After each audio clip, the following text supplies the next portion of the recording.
तो ये based on true story है उज़्मा। उज़्मा एक लड़की थी जो दिल्ली की लड़की मलेशिया में गई, मलेशिया में एक पाकिस्तानी लड़के के साथ कांटेक्ट में आई, प्यार में पड़ी। फिर उसके बाद उसने प्रपोज़ किया लड़के ने, ये पहुंच गए पाकिस्तान। पाकिस्तान पहुंचने के बाद उसको पता चला ये ट्रैप है, विक्टिम बन गई और उसको वहाँ से निकलना था, बड़ी मुश्किल से चालबाजी करके इंडियन एम्बेसी पहुंच गई। इंडियन एम्बेसी में बंद रही, वहाँ पे डिप्लोमेट जो है वो फिर अल्टीमेटली उसको रेस्क्यू किया वहाँ से। That's the basic story. JP Singh JP साहब सिंह ना, बहुत काफ़ी मोदी साहब के टाइम की बात है, आई थिंक 2017 की बात। 2017। तो क्या आपका एक्सपीरियंसेस कैसे रहे फिल्म की? क्योंकि ये सब्जेक्ट थोड़ा सेंसिटिव भी था, बीइंग पहले क्योंकि अबाउट पाकिस्तान आल्सो। नहीं, पहले तो जब ये स्टोरी के राइट्स जिसके पास गए, प्रोड्यूसर के पास, जतीश वर्मा, समीर दीक्षित, इनके पास आया, इन्होंने मुझे फ़ोन किया और पहले इनको था कि उज़्मा पे पिक्चर बनानी है, उज़्मा पे बायोपिक करनी है, उज़्मा पे बोला, लोग बात करें विद्या बालन को लेंगे, इसको लेंगे, वैसे बात की। फीमेल हाँ, ओरिएंटेड। अच्छा, तो मैंने कहानी सुना, मैंने बोला यार ये इसमें क्या है, फिल्म में तो लड़की गई मलेशिया में, प्यारा पड़ी, फिर बेवकूफ़ बन के उसे क्या किया है, कुछ एक्ट तो कुछ है नहीं, सब्सटेंस वैल्यू सब्सटेंस नहीं है, तो मतलब ये तो नहीं पिक्चर बन सकती है। लेकिन इंटरेस्टिंग प्रीमाइस है स्टोरी में।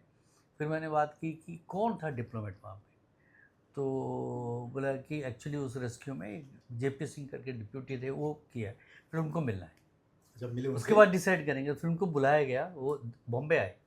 ओके, बॉम्बे आए, 2 दिन हम लोग के साथ स्पेंड किया टाइम। तो उन्होंने अपनी वर्जन सुनाया कि एक दिन वो लड़की अंदर घुस आई, सस्पिशियस था कि ह्यूमन बम हो सकता है, कैसे वो फेथ जनरेट हुआ और फिर कैसे एक्शन हुआ। फिर वो स्टोरी आई ना, तब समझ गए पिक्चर में बनता हुआ दिख रहा है। फिर उनके साथ और बात करी, क्योंकि डिप्लोमेट के वर्ड अलग होता है, एम्बेसी अलग होता है, उनकी एटमोसफियर अलग होता है, तो टाइम और स्पेंड किया और डिटेल थोड़ा पता चला। देन उज़्मा की स्टोरी और इनकी स्टोरी को कंबाइन करके फिर एक पूरा क्राफ्ट बना स्क्रिप्ट, ऐसे बनी स्टोरी। कमर्शियल एंगल मिला इसको, with it became a mail oriented with diplomat coming in. तो ये पहले हीरोइन ओरिएंटेड बनने जा रही थी, तो यू गिवन अ कमर्शियल। या नहीं, ऐसा नहीं है कि उसमें भी स्टोरी देखिए, वो ये एक फीमेल ओरिएंटेड स्टोरी बन सकता है, बट अब कोई भी स्टोरी बोलते हैं तो रीज़न बोलते हैं। एक बेवकूफ़ बनने की कहानी है, एक आप प्यार में बड़े बेवकूफ़ बन गए, और उसमें कुछ तो ऐसा एक्ट होना चाहिए। उसने उतना ही किया है कि स्मार्टली मैनिपुलेट करके एम्बेसी बाद में तो सब एम्बेसडर का काम है। तो कुछ ऐसा एक्ट होना कि अगर वो खुद भाग जाती, खुद निकलती, खुद मेहनत तो करती, फिर उसकी कहानी हाँ। मुझे लगता था बन सकती थी ऐसा। तो आपको जो ड्यूरिंग शूटिंग कैसा रहा एक्सपीरियंस? कोई ऐसा बिहाइंड द सीन कोई वाक्य आपको नहीं, जो? ऐसा कुछ हुआ नहीं। सिर्फ जो बुनेर जो जगह हमने शूट किया है वो मतलब मनाली से करीबन 4 घंटे की दूरी ऊपर था, जहाँ पे ऑक्सीजन का लेवल बहुत ड्रॉप होता रहता है। जो लगता है हाँ उनकी हाँ जैसे हाँ, क्योंकि बलूचिस्तान। वो जगह हमें मिल नहीं रहा था कहीं और। तो वो बेसिकली हमने जाके ढूंढ के डिसाइड किया यहाँ करते हैं। लेकिन जब शेड्यूल नज़दीक आया, जब हम लोग गए, तो ऑक्सीजन की कमी की वजह से लोग गिरना शुरू हो गए, लोग हॉस्पिटल जाना शुरू हो गए। तो रोज़ ये हो रहा था। वो लगाना पड़ता होगा सिलेंडर। हाँ, सर नहीं, एम्बुलेंस, ऑक्सीजन सिलेंडर सब था साथ पैरेलली। माय तो शूटिंग वो यूनिट जो है वो 7-8 दिन का जो शूटिंग का टफ शूट था। बाकी otherwise it was a smooth run. Others, But why John Abraham? How did you get John Abraham in the role of diplomat? Diplomat की ऐसी कोई जबरदस्त बिल्ट नहीं मैंने देखा है जेपी सिंह जी।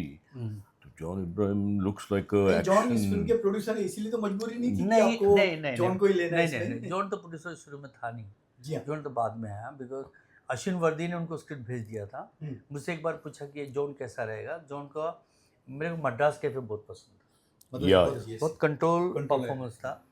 तो उसने मुझसे पूछा कि भेज रहा हूँ, मतलब भेजो स्क्रिप्ट, उनको अच्छा लगा। तो फिर उन्होंने पढ़ा स्क्रिप्ट और जॉन ने फिर अश्विन को बोला कि डायरेक्टर को मिलना है। फिर हमारी मीटिंग हुई। तो मीटिंग में ये होता है, मीटिंग में पता चल गया उसको कि मैं किस स्टोरी सोचता हूँ, और वो खुद स्क्रिप्ट पढ़ता है, नोट बनाता है, और जियोपॉलिटिकल के बारे में उसको बहुत पता है। तो पता चल गया कि बॉस इसको तो मेंटली माइंड से तो है, वो डिप्लोमेट है, अब खाली कमांड कंट्रोल में रखना है उसको। फिर इंटरेक्शन शुरू हो गया, फिर वर्कशॉप शुरू हुआ, तो उसमें सिंक में आ गए। नहीं है, आपको लगता है अजय देवगन या अक्षय कुमार ज़्यादा इस रोल को बेखूबी निभा सकते थे? अभी तो मुझे लगता है कि John is the right choice.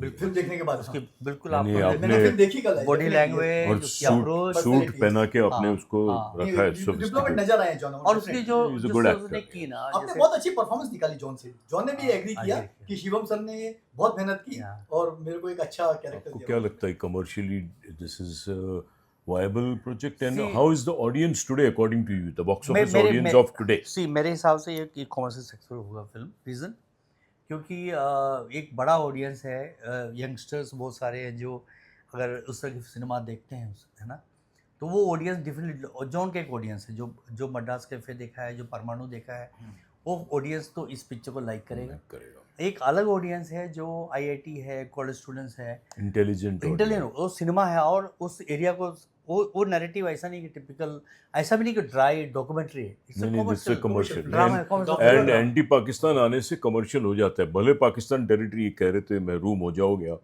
क्या फर्क पड़ता है, पूरा वर्ल्ड आपके साथ है अगर यू आर हैप्पी, तो let Pakistan feel whatever but you are talking the truth. या देखिए ये स्टोरी तो ऐसा हुआ कि घटना पाकिस्तान में हुई तो पाकिस्तान पाकिस्तान की, में नहीं हाँ। होता, नेपाल में होता या तो- कहीं और भी होता, तो वहाँ की बात ह्यूमन होती। स्टोरी होती उसमें, कहानी में तो वो है, कहानी में वो है। It's not about Pakistan, it's about क्योंकि पर्सन। आपका जो स्टाइल मैंने देखा, you are very simple straightforward kind of a film maker. तो did you find any difficulty in handling John Abraham as a star? जो हम मुझे देखते क्या हैं लगता है, मुझे जो क्या लगता है वैनिटी ना, वैन ये- वगैरह तो ठीक है, बट बाकी स्टाफ बड़ा आता है, तो ये सब चीजें प्रोड्यूसर्स कंप्लेंट करते हैं आपको, हाँ, ऐसा कुछ yeah. इसमें लगा? Were you comfortable? मुझे- हाउ इज जॉन नहीं इब्राहिम? नहीं, मुझे जॉन के साथ बिल्कुल उस तरह की प्रॉब्लम नहीं हुआ, क्योंकि मुझे ऐसा लगता है कि पर्सन टू पर्सन मैटर करता है कि अगर आप कहानी करेक्ट बोलना चाह रहे हो, कहानी सही है और अंडरस्टैंडिंग सही है स्टोरी का, और आप खुद सिंपल लाइफ लीड करें, वो भी सिंपल लाइफ नहीं है, सब प्रिटेंड कर जो टेली भी कर, है। हाँ वो हो गया टेली। तो आई डोंट थिंक कि ऐसा कुछ मेरे को भी प्रॉब्लम हुआ नहीं। हम लोग अच्छा। वर्कशॉप किए, रीडिंग किए, इस लुक लाइक थिएटर वाला कैसा करते हैं, अच्छा वैसा, हाँ हम वो लोग 5-6 स्टार एक्टर्स पना और वो सब कुछ सेट पे आके रीडिंग जो- करा पूरा हम लोग 6-8 दिन तो रीडिंग करते रहते, अलग अलग जगह बैठ के, जैसे नया लोग एक्टर लोग आते हैं ना काम करने के लिए, ऐसे बैठ के जैसे रीडिंग प्ले होता है, प्ले होता है इफ्ता एग्जैक्टली। का प्ले तो उससे करते क्या हैं। हो गया कि वो एक आपस की केमिस्ट्री बन गई। मैं आपको एक और बात कहना चाहूंगा कि कमर्शियली ऑलरेडी हिट है बिकॉज आपका सीओपी बहुत करेक्ट है। आई थिंक यू एक मस्ट और हैव ऑलरेडी budget रिकवर्ड में फ्रॉम बनी है, सैटेलाइट, ओटीटी, इंटरनेट, म्यूजिक तो खैर मिसिंग है, but you are already a winner, तो कॉन्ग्रेचुलेशंस फॉर दैट। नहीं तो बॉक्स ऑफिस में आज राइड करना विथ 150-200 करोड़ की सीओपी लेके चलना बहुत मुश्किल है। yeah. There you are really doing fantastic, congratulations for that you are doing really a great job for the Hindi film industry, because हमारे यहाँ बजट की बैंड बज जाती है, फिल्में तब रिकवर नहीं करती, it is budget that kills and the star prices. तो यहाँ आपने जॉन इब्राहिम के साथ अच्छा इक्वेशन बना के स्टारडम को तोड़ते हुए नॉर्मल बन के फिल्म बनाई है, इसके लिए बहुत बहुत नहीं, और सबसे बड़ी बात सब्जेक्ट सर, आजकल लोग इधर से सब्जेक्ट कॉपी कर रहे हैं, साउथ से लेके आ रहे हैं, Creativity- सर ने ओरिजिनल एक सब्जेक्ट जो दर्शकों को पता नहीं है वो एक सामने लेके आए। सबसे बड़ा प्लस पॉइंट अपना सब्जेक्ट है जो यकीनन लोगों को पसंद आएगा, एक नया सब्जेक्ट। और सारे दर्शकों को मैं रिक्वेस्ट करना चाहूंगा कि डिप्लोमेट जरूर जाके it's a देखिए। genuinely good आपके film, once yes. again, sir, congratulations, thank you for your precious Cheers time. to Diplomat and very soon we'll catch up soon again. Thank you. Thank you.